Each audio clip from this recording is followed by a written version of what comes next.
The older you get, the faster time goes. You know this. You've felt it. Every December arrives sooner. Every birthday catches you off guard. Time accelerates with age, and it feels completely real. That's not what's happening, at all. In 1860, a German physicist named Gustav Fechner derived an equation, the Fechner scale, from sensory physics. Not from psychology, not from philosophy, from the physics of how organisms detect change. And that equation applied to human lifespan contains a calculation, a specific arithmetic calculation you can run on your own age right now. And the answer will not let you go, which means the reason time feels faster is not a feeling. It is a ratio, a measurable mathematical compression already running in your neural architecture right now as you watch this. And the older you are, the worse it already is. I'm going to take you through 3 specific mechanisms: the Weber-Fechner proportional ratio, the novel encoding collapse in the hippocampus, and the dopamine neural clock. What each one is doing to your perception of time at this exact moment, why the most serious neuroscientists alive cannot agree on which one is dominant, and what happens when you calculate not how many years you have left, but how much of those years you will actually feel. The number is smaller than you think, which brings us back to what we thought we knew. Time accelerates with age. We've all said it. A year at 8 lasted forever. Summers that stretched into decades, Christmas arriving like a geological event. And now, a year is a season, half a season. You blink, and your birthday has happened again. And the explanation feels obvious. When you're young, everything is new. Novelty makes time stretch. When you're older, everything is familiar, and familiarity makes time compress. That's the whole story. It makes sense. It matches our experience exactly. It's what everyone says because everyone has felt it. And honestly, that explanation is perfect. It is complete. It is satisfying. There's just one problem.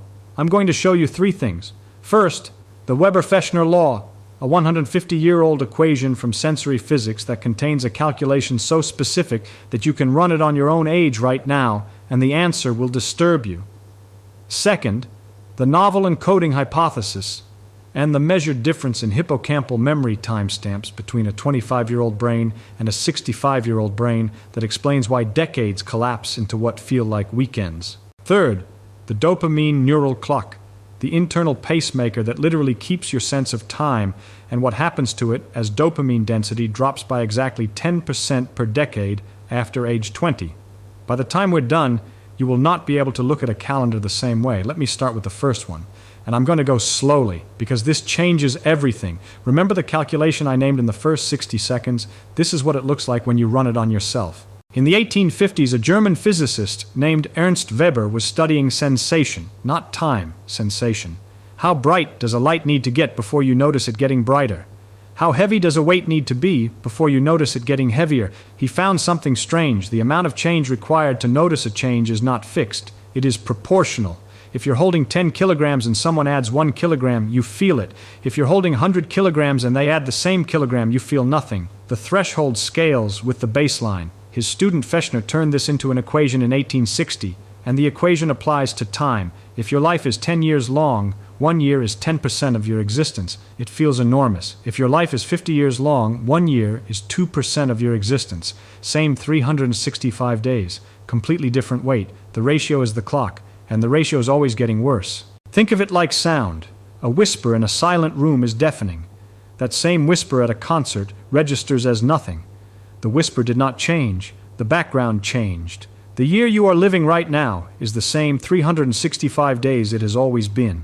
But the background, your accumulated existence, is louder than it has ever been, and it is drowning the year out.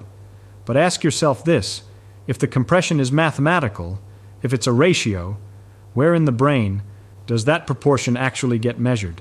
If time perception were just a subjective feeling, just mood, just routine, then changing your emotional state would change the compression. Depressed people, medicated people, people on holiday, the compression should be reversible. It isn't. The ratio persists across all emotional states, which means it isn't a feeling. It is a mechanism, running right now, in you.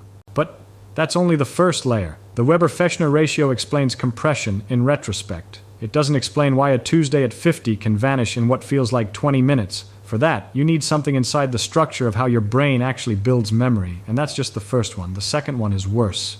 Wait, before you process that, there's a second part, and it is stranger than the first. In the early 2000s, a neuroscientist named David Eagleman began running experiments on how the brain creates its internal sense of duration. He wasn't looking at clocks, he was looking at memories.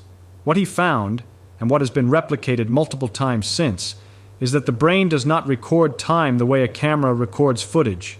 It records novelty. When something new happens, the hippocampus lays down a memory tag, a timestamp. When something familiar happens, the brain routes the experience through existing pathways. No new encoding, no new timestamp, and the consequence is this: when you reconstruct the week on Friday night, your brain builds its sense of how long the week was from the number of timestamps it laid down. A week with 50 new experiences feels long. A week with 5, same commute, same lunch, same meeting, feels like it happened this morning. In 2016, researchers measured hippocampal encoding density across adults aged 20 to 70. They found roughly 40% fewer distinct memory timestamps per week at age 65 than at age 25. Not because life got less interesting, because the brain had already cataloged most of it. It stopped paying for what it already owned. Picture a road trip you've driven 1,000 times. You arrive. You have almost no memory of the journey. The first time you drove it, every turn, every petrol station, every odd bend in the road, the trip felt endless. The road didn't change. Your brain stopped paying attention. And a journey with no timestamps has no length. But ask yourself this: if you spent a year deliberately seeking novelty, new cities, new problems, new people, would it actually feel longer? Because the research says yes, which means time might be renewable. So what precisely is doing the counting? If felt time were a function of how busy you were, then a high-volume routine would produce long-feeling years. It doesn't. Busyness collapses. Only novelty timestamps, which means a retiree traveling the world at 65 can reclaim more felt time than an executive working 60-hour weeks in the same role. The mechanism does not care about effort. It cares about newness. That's the memory mechanism. But there is still a third layer, and this one is the most unsettling, because it isn't about what you do. It isn't about novelty or ratio. It is about chemistry, something that has been declining inside you since you were 20 years old, and you had no idea it was your clock. I need to stop here, because the number I'm about to give you changes the shape of everything before it, and then they found something nobody was looking for. Your brain has an internal pacemaker, not metaphorically. It is a specific neural circuit, the basal ganglia, the supplementary motor area, the prefrontal cortex, that uses dopamine as its timing signal. Dopamine neurons fire in pulses. Your brain counts those pulses the way a stopwatch counts seconds. The faster the pulses, the longer a duration feels. The slower the pulses, the faster time appears to pass.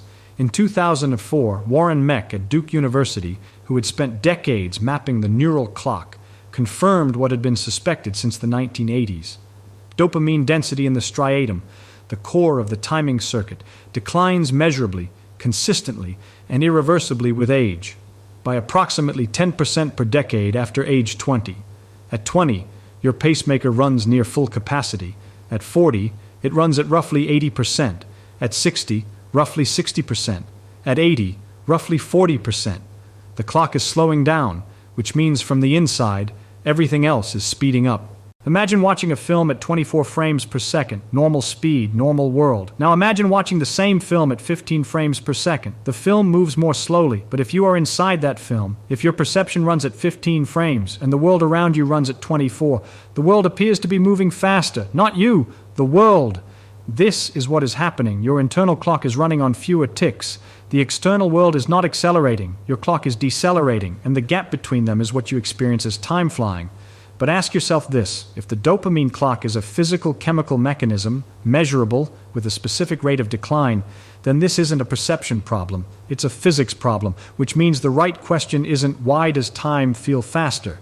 The right question is, can the clock be reset? If this were purely psychological, if time compression were attitude or mindset, then drugs that alter dopamine pathways would have no effect on time perception. But they do. Dopamine agonists, compounds that boost dopamine signaling, are consistently reported by patients as making time feel slower, more spacious, more present. The clock is chemical, which means what you experience as life accelerating is, in part, a pharmacological event happening inside you right now. But here is where the three mechanisms, the ratio, the encoding collapse, the chemical clock, converge into something you didn't expect. Because alone, each one is disturbing. Together they point to a single calculation, a number, and that number is the most personal thing in this video. So the wrong answer is destroyed 3 times over, but we still haven't answered the real question, which is, what is actually happening when all 3 mechanisms run simultaneously, and what does it mean for the time you have left? Because the true answer is stranger than the wrong one. So if the simple story, novelty, routine, subjective feeling is gone, what is actually happening? Let's build it from the ground up. Your brain does not experience clock time, it experiences processed time, the internal reconstruction of duration based on 3 simultaneous systems: dopamine pulses, memory timestamps, and the proportional ratio of the present moment against all previous moments. These systems do not add, they compound. Compounding means the mechanisms multiply. A 40% reduction in dopamine pacemaker speed, combined with 40% fewer novel memory timestamps, combined with a proportional ratio of 1/50th, these don't produce a proportional compression. They produce something steeper. Researchers modeling the integrated curve estimate that a year lived at age 64 carries roughly the same felt temporal weight as 6 weeks at age 10. That ratio from the beginning, 1/50th against 1/10th, this is where it becomes a lived number. 6 weeks. If you are in your mid-60s right now, the year you are living is being compressed inside your own neural architecture into something that functions like a month and a half of what you experienced as a child. The calendar says 12 months, your brain's accounting says 6 weeks, and your brain is not wrong, it is doing arithmetic. But here's where this gets genuinely strange. Now run the full lifespan curve. Assume you live to 80. The logarithmic model of felt time, integrated across a human lifespan, places roughly 50% of your total felt experience before age 15, another 25% between 15 and 30, the remaining 25% felt duration of the entire second half of your life arrives compressed into what functions from the inside, like half the time of your first 30 years. The compression is not constant, it is accelerating. Each year compresses more than the last because the baseline grows with every year you live. At 70, the slope is steeper than at 50. The rate of change is itself increasing, which means the feeling you had last year, that the year went too fast, was the slowest year you will have from this point forward. The year you are in right now is faster, and it will continue to accelerate for as long as you live. The analogy that makes it click. You are not inside a river moving at constant speed. You are inside a river flowing into a narrowing canyon. Every year, the walls close further in. Every year, the current accelerates. Not because anything external changed, because the canyon is narrowing, because the ratio tightens, because the clock decelerates, because the timestamps thin.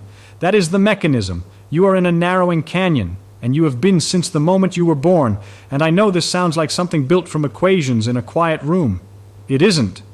There is one person who worked out the mechanism before we had the neuroscience to confirm it, who understood, in the last decade of his own life, exactly what the mathematics meant, and who chose to respond not by publishing another paper, but by changing how he lived. William James was not a physicist.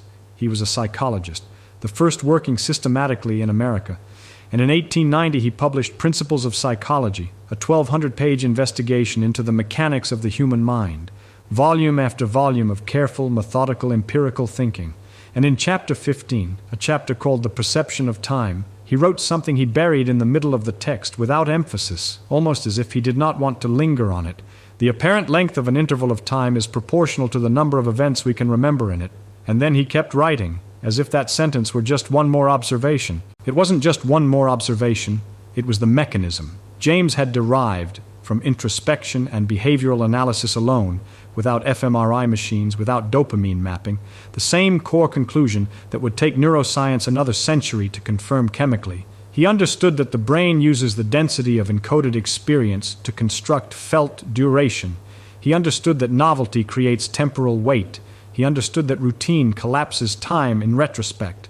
And then he wrote one more sentence, one that reads like a person trying to stop themselves from saying something they can't unsay. In youth, we may have an absolutely new experience. In middle age, everything is a repetition. He wrote that and moved on. William James was 52 when Principles of Psychology was published.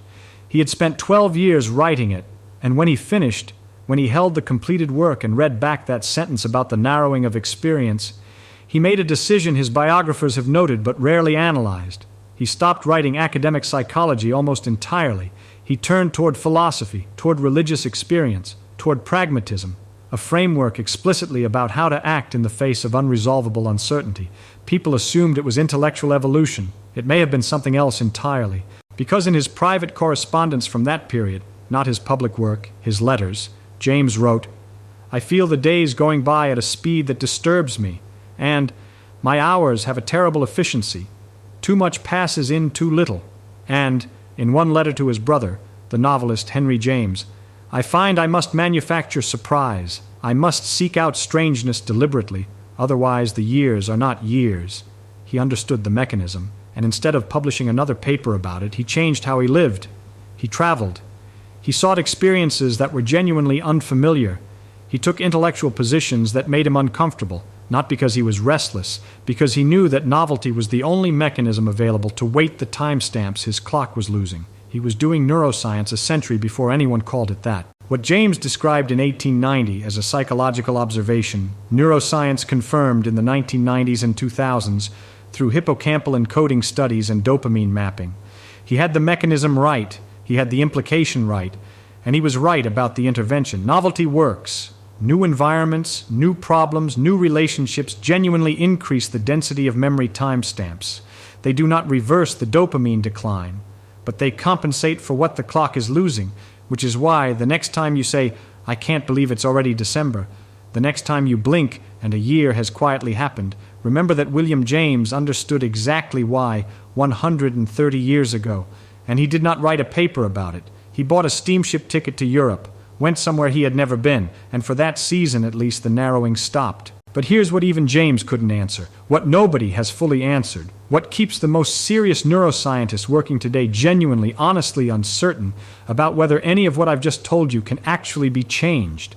The three mechanisms, the ratio, the encoding collapse, the dopamine clock, here is what nobody can agree on. The open question is this: are those three mechanisms separate systems, or one system described three different ways? Because the answer changes everything.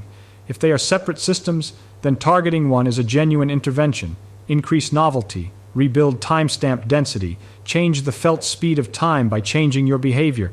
The mechanism is behavioral. You have agency. If they are one system, if the dopamine decline drives both the encoding collapse and the proportional weighting simultaneously, then the behavioral intervention is cosmetic. You can feel more present in specific moments, but the underlying compression rate is neurochemical, and it is not reversible by booking a flight somewhere interesting.